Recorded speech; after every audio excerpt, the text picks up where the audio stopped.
Coming up next on Arizona Horizon, a state lawmaker writes a new book about state legislatures. Also tonight, experiencing world travel in a new way. And local author Christina Estes talks about her new Phoenix-based murder mystery. Those stories and more next on Arizona Horizon. Arizona Horizon is made possible by contributions from the Friends of Arizona PBS, members of your public television station. For over 65 years, AARP has empowered people to choose how they live as they age. As a wise friend and fierce defender, we advocate for better health, financial security, and stronger communities. We are AARP.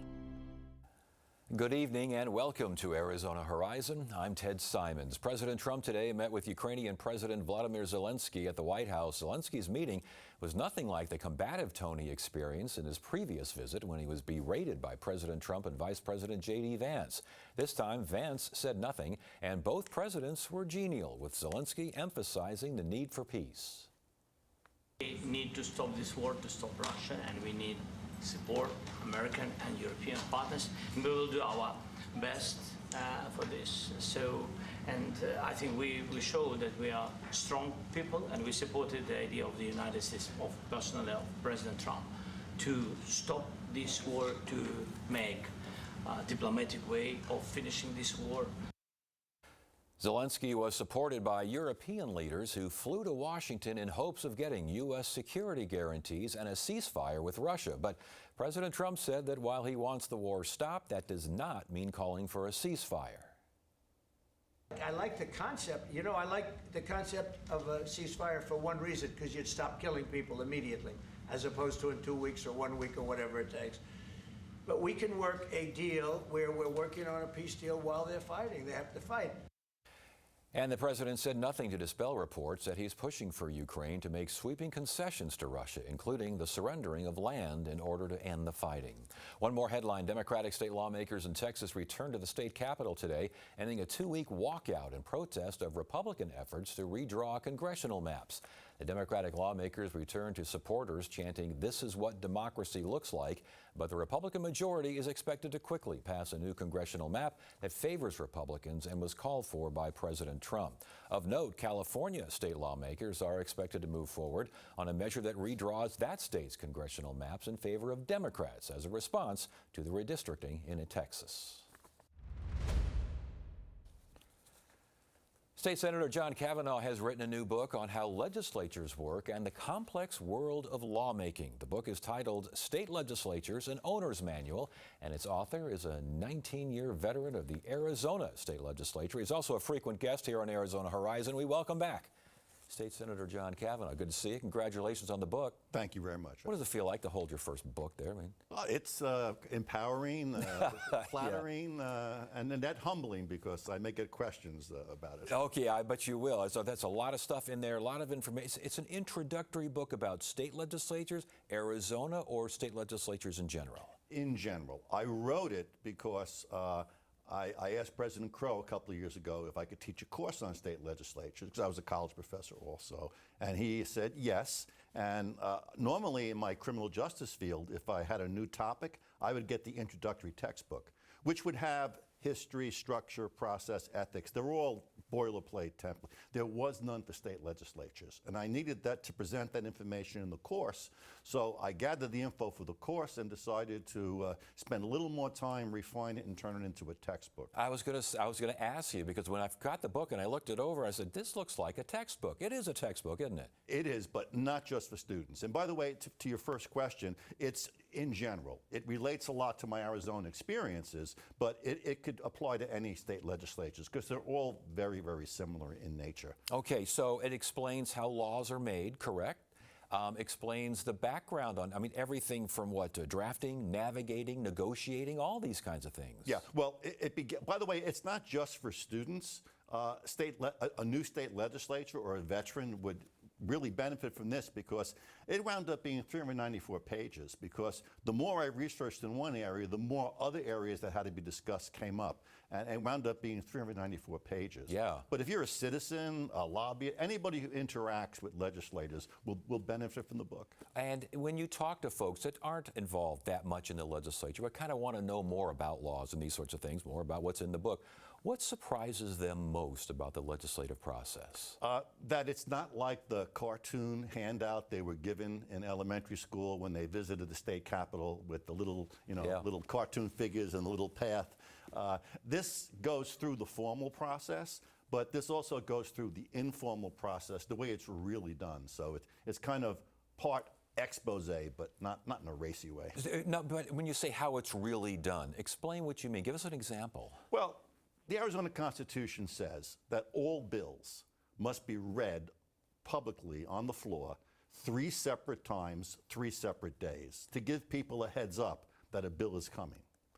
I can do that using the informal process and not violate the Constitution in about 6 or 7 hours. Very simple. I find a bill which has already been first read and is sitting in a committee. I have the committee chair do what's called a strike everything amendment, where the first line says, strike everything below me, and then you replace it with the second bill. You immediately go to the floor, second read that bill, and then, say it's 7 o'clock at night, guess what happens at 12:01? It's the third day, and you finish the bill. Yes, okay. So you've been in the legislature for 19 years. How long did it take you to understand that kind of a process? To tell you the truth, I'm still learning because the legislature is a complicated animal. And I was surprised how much I learned in researching this book. Well, I was going to ask you about that. You say it's a complicated animal. How do you make it so it's clear and accessible to those who aren't necessarily budding lawmakers? Well, as you may know, I like to gab, so I'm kind of communicative. I've taught for over 25 years at ASU and Scottsdale Community College, so I spent a lot of time trying to explain often complex criminal justice topics to students. So you learn, because when you first start teaching and you're not communicating, you look in the classroom and everybody has a perplexed look. So you immediately correct and you change. And after a few years, you kind of learn to get it right the first time. When we have you on the show, we've had you on quite a few times, you always represent the right side of the aisle in these issues. You are a Republican, and a strong Republican, and a long-standing Republican. Is this a Republican perspective on the process? Absolutely not. When I went to college, we had some professors who would put politics into the course. I never liked that, at least not if they didn't do balanced. Throughout my 25 years of teaching college, criminal justice at ASU and Scottsdale Community College, I never put politics into my course. If I do, I present the arguments for both sides and let the students decide, because my job is to teach, not to propagandize. This book, I take pride in being totally devoid of any partisan spin, but it does give both sides of all the controversial issues, like term limits and right. Are there both sides, though? I say the description of the book includes challenges posted by the administrative state. That could be a little touch and go there. Executive overreach is mentioned. Judicial activism is mentioned. These are buzzwords from the right side. Can they be buzzwords on all sides? I mean, how do you explain that? Well, they're buzzwords from the right or left side, depending on which side the administrative state is promoting and which side they stand for. But there are inherent problems. Again, the chief executive could be a Republican with a Democrat legislature or vice versa. So it goes both ways. Did you get feedback from some of your colleagues on that? I mean, when you wrote this, did you have people look it over, and who did you have look over it? I gave it to a few people. I gave it to some of our chief clerks. I gave it to some of our legislative attorneys. I gave it to a Supreme Court justice whose name I won't mention because I'm not sure how he can get involved in the commercial thing. And I gave it to the head of the National Conference of State Legislatures. They all gave me some very positive feedback, that they all were impressed by the book. And you referred to this earlier. Who is this? Who do you want to get? Who is the book designed to reach, and who do you want to see buy it? It's an owner's manual. If you're a legislature, you have ownership, you should know it. If you're a citizen, an advocate, you should know it. If you're a lobbyist who works in a legislature, you should know how the system works. Reporters, anybody who deals with the legislature or just wants to understand it would benefit from this book. Last question here. Do you think some of your fellow lawmakers would benefit from this book? I would, but those who don't think politically like I do, I hope they don't learn quite as well as the others. So in other words, you want your 19 years to hold on pretty strong, huh? Congratulations on the book. It's always a pleasure to speak with someone when their first book comes out because I know it's very exciting. And how long did it take you to do this again? About a year and a half, on and off. All right. Is another book in the works? No, but I may update this once I see where AI settles in the legislative scheme of things. Oh boy, good luck with that one. Maybe AI will help you see where AI settles. But it won't write my book. Yeah. Senator John Kavanaugh, good to see you again. Thank you. I'm trying not to cry this whole time. On Finding Your Roots, In this episode, we're going to do something we've never done before. we asked, is there a mystery in your family history? I'm speechless. We invited 3 viewers to the show You always know that they're there, but to name them? to uncover an ancestor's deepest secret. These are pieces that I've been looking for a very long time. Tuesday night at 7 on Arizona PBS. On American Experience, We were to shoot literally anything that moved. Many, many people died. Old men, women, and babies. It's not true. This is simply communist propaganda. I am a soldier, and I obey the orders that are issued to me. The children happen to be there. To this day, I think to myself, what could I have done to stop it? And I don't know. be live on American Experience. Tuesday night at 9 on Arizona PBS. ASU's Osher Lifelong Learning Institute, or OLLI, is offering a new way for seniors and not so senior people to see the world by way of professor-led travel adventures. We take a look at that program tonight as part of our monthly AARP sponsor segment that highlights issues important to older adults in Arizona. Jared Sorensky is director of OLLI at ASU, and he joins us with more. Good to have you here. Thanks for joining us. Thank you for having me. I think I mangled all that, but this is not necessarily for seniors, correct? Correct. This is programmed for anyone 50 or better, but it doesn't mean you have to be 50 or better. We are giving opportunities for lifelong learning, accessible opportunities for lifelong learning and travel and community building for anybody who wants to take part in it. And this is not just you go on some big old ship and you get served rotten food and you jump in the pool and take a fish or something like that. This is faculty-led trips around the world. It's travel reimagined. That's what we're looking at it. We're taking some of the expertise from ASU or community-led expertise, and we're pairing it with travel. We saw a little white space in the market, and we've decided that we have so many experts in the greater Phoenix area and at ASU that could lead curiosity and different opportunities within travel, not just going off the cruise ship and going to a tour or doing these things, but going to the Acropolis and then having coffee the next day with the professor and talking about how the Acropolis came, all the different things that they had to offer. You're not forced to do any of those things, but they're all there for you to take part in if you want. So you mentioned the Acropolis. In Greece, this is October now coming up? Yes. The trip to Greece? Yeah, our first, we've had 3 previous trips before this. We took a trip to Thailand, and we took a trip to Belize and France. But this coming October, we are going to Greece with Dr. Bromarczyk. Okay, so when you go to Greece, first of all, how does it all work? Do you fly somewhere? Where do you fly? Where do you get on the ship? And where does the ship go? Okay, so this one is a land-based travel. So it's out of Phoenix, but you don't have to be in Phoenix. We have some people coming from California, from Colorado. You can join OLLI from wherever you are. So once you do it and you see this travel opportunity, say it's Greece, you fly from wherever destination and you meet up in Athens. And then from Athens, you're going to be having a curated travel experience that was created by the professor and the travel company, and you're going to go through an 8 to 9 day journey through Greece. Wow, and again, doesn't necessarily mean a boat or a ship, does it? No, it doesn't. Sometimes it might, but this particular one's a land-based one, and you're going to go to different things. But the professor is telling which spots they should go, and it's not your cookie cutter tour. Okay, so I'm on this trip, and the professor says, I want to go here, and I want to go there, and I'm thinking, yeah, but I want to go over here. Can I go over here? So there's a lot of different options. So we have about 3 to 4 different opportunities on the trip that the professor has picked out. There are spots that they feel like they're an expert in, that they can lead discussions, and then we mix in some of the other hot hot areas within Greece that people want to do it, because we don't want to overload you with education opportunities. We want it to be kind of a sweetener on the travel. Yeah. I saw the previews. You mentioned Paris, emphasis on fashion and wine exploration there. Taiwan, emphasis on culture and community. And again, there's a professor on each trip. The professor, he or she basically goes over what you're looking at. The idea is to learn, huh? Yes. Yeah, and it's to engage. We have another program, as you see. This one was, I think, to Taiwan, and we've had one that's coming up to Morocco in a year from now.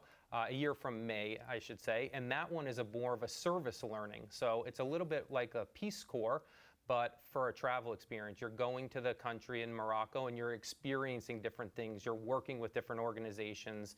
You're doing some more kind of service learning. So we have that faculty-led travel that's more of an adventure throughout things, and we also have a service learning one called OLLICORPS. It's called I was going to ask about OLLICORPS, and I was going to ask about service learning. That means that you get put to work a little bit, huh? You do, yes. You go in there, you embed yourself within the community, and you learn from it. It doesn't end after the trip. You work through different things, and you work with those communities afterwards, and it's really trying to kind of empower and make sure you learn about the culture, and like you said, you're kind of getting involved within it. And as far as the professors are concerned, do they donate their time? Do they volunteer? I mean, how does that work? How do you figure out, A, where you're going and which professor is going to take you there? So basically, we look for different professors and we kind of recruit, and we see, we knew this certain professor that we wanted to go to Morocco, and we contacted Mary Jane and we said, would you lead a trip to Morocco? Obviously, Ollie takes care of a lot of the travel expenses in that, but it's a passion point. They want to engage, they want to bring a different group in there, and they want to showcase kind of what they've been teaching for over their career. Yeah, and they teach you and you learn. There's going to be a test, is there? No test. There's no test, and kind of Ollie, when people ask me, they say, is there tests, is there grades? There's no tests, there's no grades.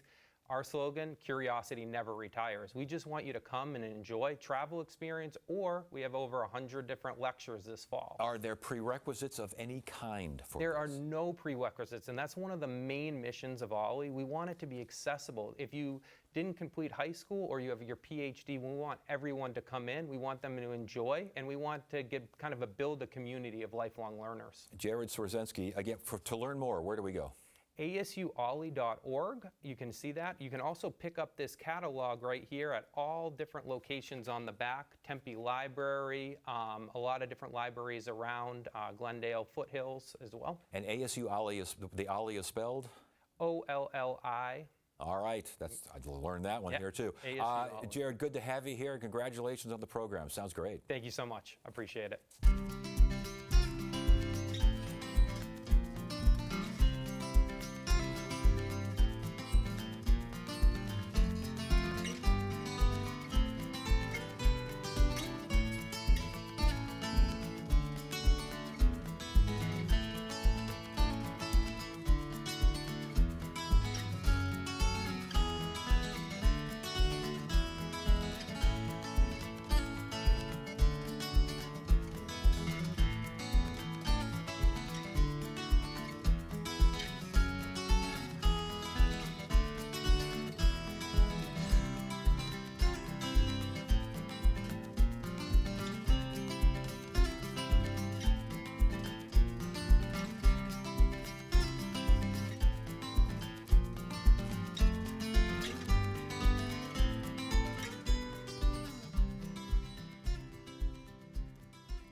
I'm Jeff Bennett. Tonight on the NewsHour, top European leaders gather at the White House in an effort to stop Russia's war on Ukraine. It's at 6 on Arizona PBS.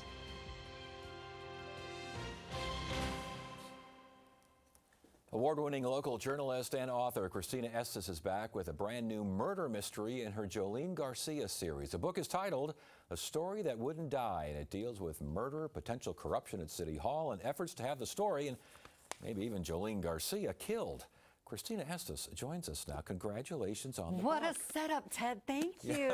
Well, this is book number 2. Does it feel any different than book number 1? So the process right now feels, when I was here last time, I was nervous and geeky, and this time I feel excited and geeky. Yeah, good. As long as you keep the geeky, that's all we care about. But you've kind of gone through the process now. Yeah. You also went through the process of writing a book. first time, I would imagine, again, a little anxious. All that. Was it any better this time? It was better because I knew that my writing was better, and I also felt the story was better, and I also knew I didn't really have to worry about whether it was just going to sit in a drawer for the rest of my life. That I had a deadline, and so you needed to finish it. That makes a difference, doesn't it? Yeah, when you know when you know it's going to get published, as to I hope it's going to get. Okay, who is Jolene Garcia? Jolene is a Phoenix TV reporter. She's 29 years old, from the Midwest, who feels like a complete fish out of water in Phoenix. She is fictional, but I draw that part from me. I remember being a fish out of water when I moved here from the Midwest when I was in my late 20s, and so I'm able to recall those feelings in writing her. Her relationship with her bosses and with her co-workers. Describe, as best you can, overview of that. Interesting. How about that? Yes. Jolene has a favorite photographer, which many reporters do, just like many photographers have favorite reporters.